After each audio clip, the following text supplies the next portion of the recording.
Greetings smartwatch fans! Babalikan ulit natin ang Redmi Watch 5 Active. Ang smartwatch na ito ay popular choice sa mga gustong bumili ng smartwatch na product ng Xiaomi at compatible with Android at iOS. So, sporty smartwatch na merong push notifications. At talking about push notifications, so by request, may nagtanong, gumagana nga ba ang quick reply sa SMS ng Redmi Watch 5 Active? And of course, meron bang support ito para sa text or SMS notification? So, yan ang ating alamin sa ating Redmi Watch 5 Active. At sa video na ito, i-demo natin yung text notification sa Redmi Watch 5 Active. So, kung gusto nyo malaman, panoorin nyo yung video nito, and of course, para patuloy pa rin ang paggawa namin ng mga video, tutorial at demo, support our channel, Smartwatch Pinoy TV. Okay, so umpisa natin. Ito, merong notification support yung smartwatch natin.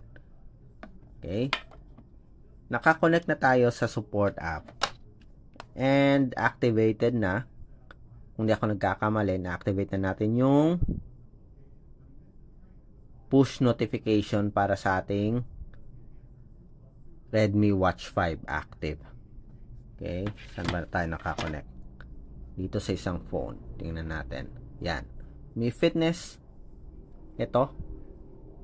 Optimize incoming call notifications. Meron na show contact info. Meron na rin reply with message. Ito yung quick reply natin nilagay. Quick reply po ito. So, titingnan natin yan. App notification.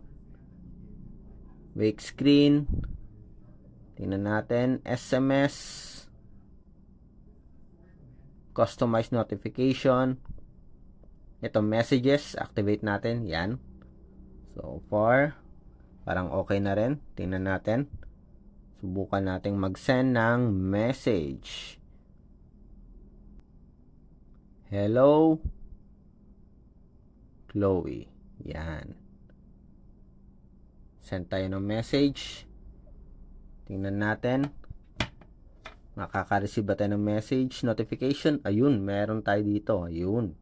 Hello, Chloe. Tap natin. Dismiss. So, walang yung call or yung push notifications ay for call lang siguro. Incoming calls. Yan. Pero pagdating sa push or text notification, wala pong quick reply. Ulitin natin. Hello. Tapos lagay tayong emoji. Yan. Send tayo ng message. Tingnan natin. Ayan. So, may support for emoji. May message tayo dito, pero walang quick reply. So, susubukan natin yung sa quick reply. Yan, si Chloe. Tingnan natin kung makaka-receive tayo ng notification. Ayun. May quick reply dito. And, quick reply po ito. Yan.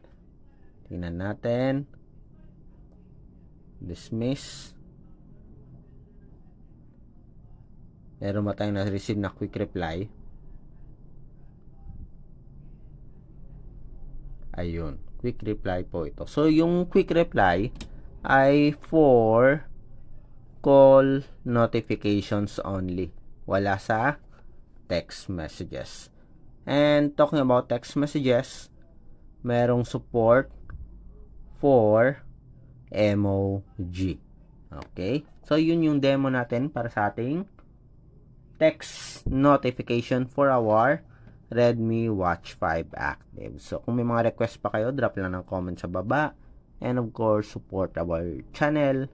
Like, share, at subscribe na sa ating nag-iisang Smartwatch Pinoy TV.